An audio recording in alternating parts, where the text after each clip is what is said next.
Hello fight fans, Mike of MMA with Friends doing another one of these car casts. Today I wanted to talk about the differences between the cuts on Tyson Fury and Nate Diaz. I've heard a lot of discussion comparing these cuts, saying why was the Diaz Masvidal fight stopped when Tyson Fury's cut was seemingly so much worse very early in the fight. There's a lot of moving pieces to this. Let's start with Tyson Fury. Tyson Fury was fighting Otto Wallin. Now, this was in Nevada. This was under the Nevada State Athletic Commission. In the Nevada State Athletic Commission, one of the first things you need to know is only the referee can stop the fight.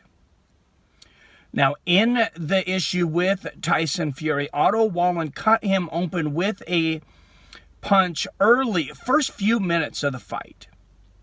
And it was with a punch. It was with a hook. The glove grazed the skin on Tyson Fury's eye and just sliced it open. Very rare. Usually in boxing, a cut is going to be an accidental elbow or a headbutt. So this is fairly rare. Sometimes it'll happen from a jab or like a straight. The way that it happened from this hook, this was very rare, and as you can see in the picture, I mean, it just cut his eye open like a fish hook. Now, he was able to continue to fight in a sport where the only option is to punch the other guy. There's no takedowns, there's no kicks. You guys all know what boxing is. You can just sit there and pummel that eye, attack that eye, and just punch it, boom, boom, boom, for 30 minutes. And that's exactly what Otto Wallin did. He did everything he could to target that eye, not only with punches, but with forearms and kind of getting the elbow in there. Got a little dirty in there. Did everything he can to try to fluster Tyson Fury and get him off his game. And credit to Tyson Fury for fighting through that, but also credit to Otto Wallin because he did frustrate Tyson Fury several times. Tyson Fury was able to recompose himself and fight through an absolutely amazing cut. Ended up getting 47 stitches later. It was one of the worst cuts I'd ever seen. Now let's talk about why the referee may or may not stop that fight. The cut was very, very bad.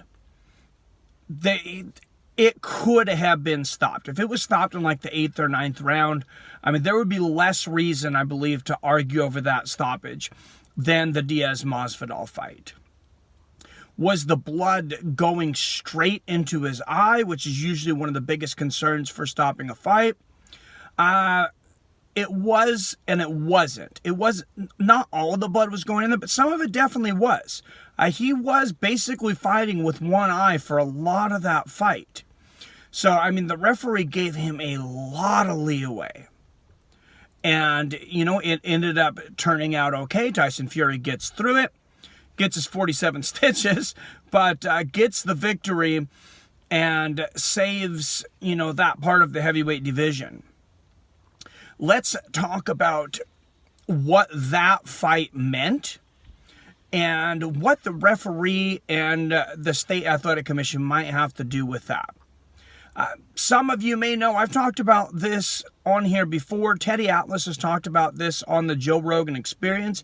Very good episode. If you haven't watched or listened to that one, I highly recommend it.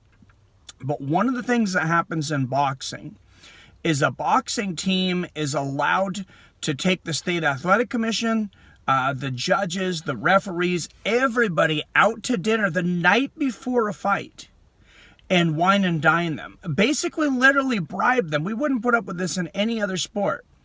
If we found out that, Roger Goodell in the NFL was being taken out by Robert Kraft and the New England Patriots, that they were taking out all the referees, to some fancy dinner and whining and dining the night before, people would be losing their mind. This is normal in boxing. And there is so much money in this. There are a few stars in boxing right now.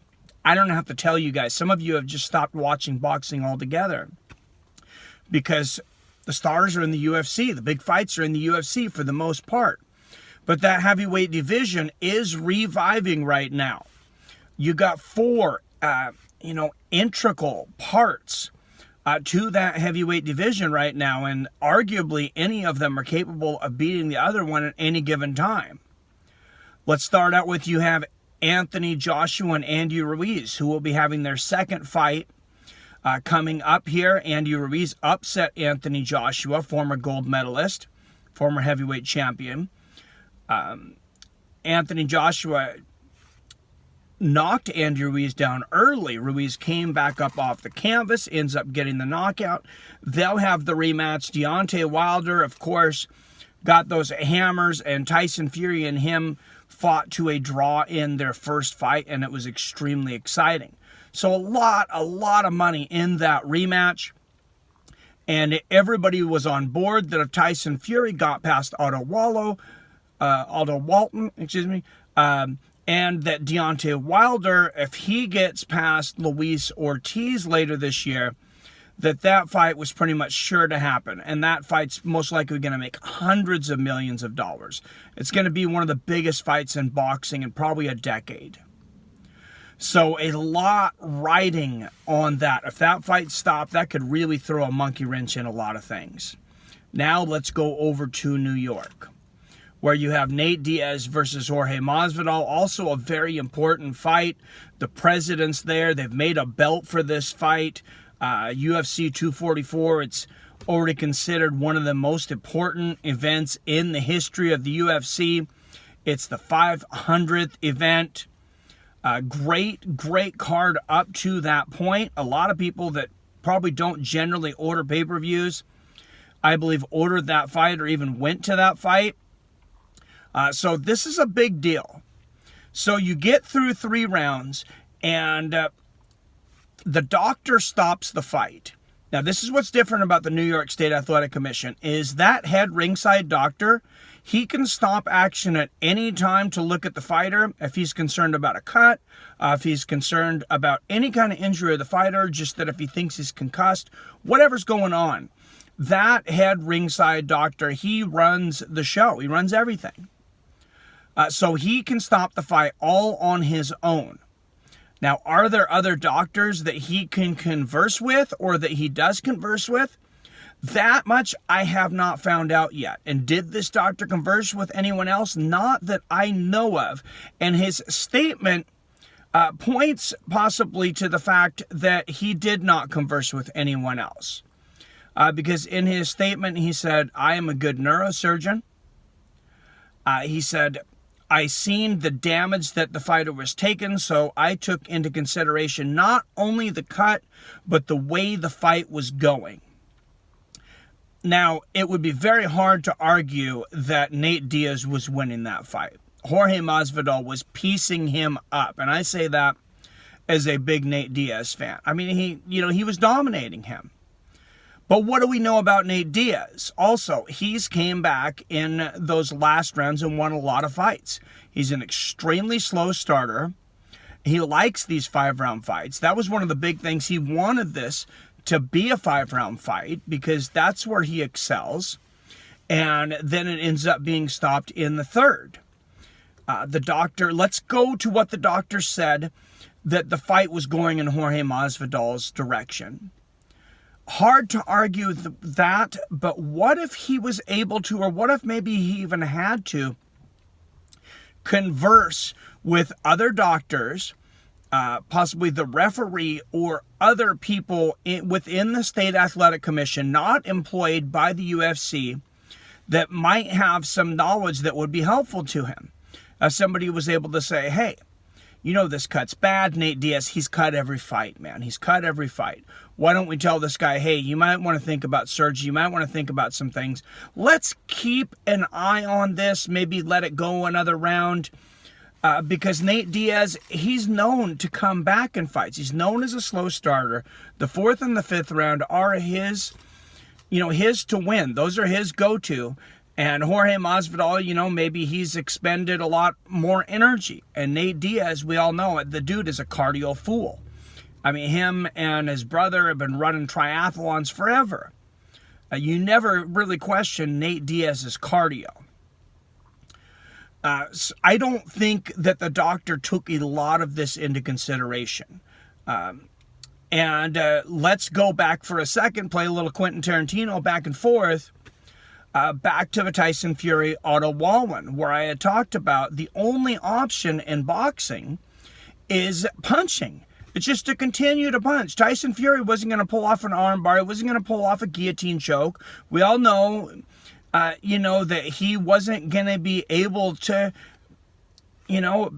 get any kind of other submission, a Kimura, anything like that. The only option is to continue to punch the other person in the face and continue to get punched in the face, which he did repeatedly for over 30 minutes.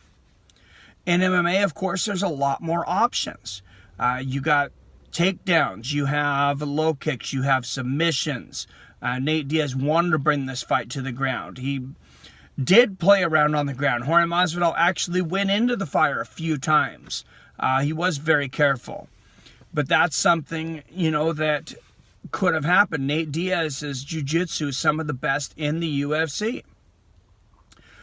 So I don't think I would have particularly stopped this fight, but moving on in the New York State Athletic Commission, I would really highly recommend that head doctor go out and get at least a second opinion from a referee, from another doctor, from somebody knowledgeable in the situation. And if he wasn't knowledgeable in everything that we talked about, please let's educate these guys, because these are very, very big fights. They are very important. And let's just make this clear. I do not blame the doctor. I don't blame him for stopping him, for trying to protect a fighter. And let's not blame him, especially where he's protecting a fighter that is so beloved. Who doesn't like Nate Diaz? Very few people don't like Nate Diaz. I mean, he's a very popular fighter. We don't want to see the guy take extra damage that he doesn't have to. So even if you don't agree with his decision, realize that he's trying to protect the fighter, and I can't be upset with him for that. Please do not call this guy. Do not call his work, harass him, harass his employees. He's been saying he's literally scared. He's scared for his life. He's been being threatened by fight fans and stuff, and that's just not who the community is, and not the community that I want to represent, and I don't think it's the community that you guys want to represent. But questions for you guys. I want to know what you guys think. Who do you guys want to see these guys fight next?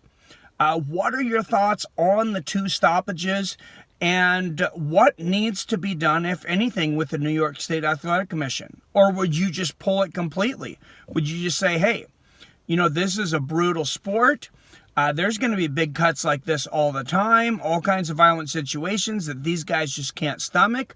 So if they're not able to, watch over a fight and make decisions that are good for the fans and good for New York, good for the UFC, then maybe we pick up and leave. We've only been in New York for a couple of years now. Of course, we were banned there for a long time. I won't go into that too much, but I just want to see what you guys think about that. I'm interested. I always learn from your guys' comments. Guys, as always, I love you. I respect you. And I'll see your fine asses later.